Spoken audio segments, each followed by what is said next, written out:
National conference वाले भी जो है इस वक्त मिले हुए हैं बीजेपी के साथ और इस बारे में वो कोई बात ही नहीं करना चाहते। जी वो ड्रामा नहीं है। वहीद साहब ने जो है उन्होंने स्पेशल प्रोविज़न के लिए कहा था कि आप रेजोल्यूशन लाने के लिए जो है आप प्रोविज़न यहाँ पे जो है लाइए, और उसके बाद आपने देखा होगा कि वो नेशनल कॉन्फ्रेंस वाले और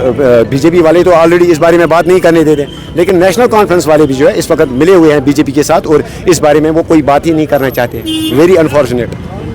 जी हमारा लाएमल हमने पहले ही दिन से कहा है, हमने इलेक्शन में ड्यूरिंग कैंपेन हमने कहा कि जो भी नेशनल कॉन्फ्रेंस अगर कोई भी बात, कोई भी रेजोल्यूशन, कोई भी बिल अगर लोगों के हक में लाती है, जिस वक्त नेशनल कॉन्फ्रेंस ने जो है जिस वक्त उन्होंने प्रपोज किया नाम रहतर साहब का, हमने उसमें जो है हमने उनको सपोर्ट किया, हमने हाँ कहा, हमने तो ना नहीं कहा वहाँ। लेकिन अब जाके जिस वक्त वहीद परा साहब जो है जो बात कर रहे थे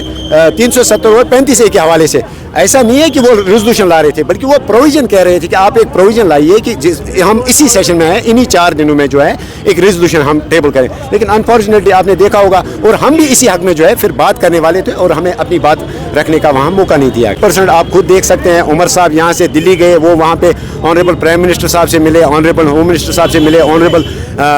डिफेंस मिनिस्टर साहब से मिले, लेकिन उसके बाद वो वहाँ से निकले, उन्होंने कोई बात ही नहीं की। जिस तरह एब्रोगेशन ऑफ आर्टिकल 370 से पहले आपने देखा होगा कि जिस वक्त फारूक साहब और उमर साहब वहाँ गए, उसके बाद जब वो बाहर निकले, आज तक पब्लिक को मालूम नहीं है कि उन्होंने उस वक्त क्या बात की। और आज भी सेम वही चीज़ आज भी दोहराई जा रही है कि उमर साहब जब दिल्ली गए, दिल्ली से वापस आके उन्होंने कोई भी बात नहीं की। उन्होंने सियासी डेवलपमेंटल क्या बात की वहाँ पे प्राइम मिनिस्टर साहब के साथ, होम मिनिस्टर साहब के साथ, अनफॉर्चुनेटली आज तक लोगों को पता नहीं है और हम मेंबर्स को भी पता नहीं है। ये दिस इज़ वेरी अनफॉर्चुनेट।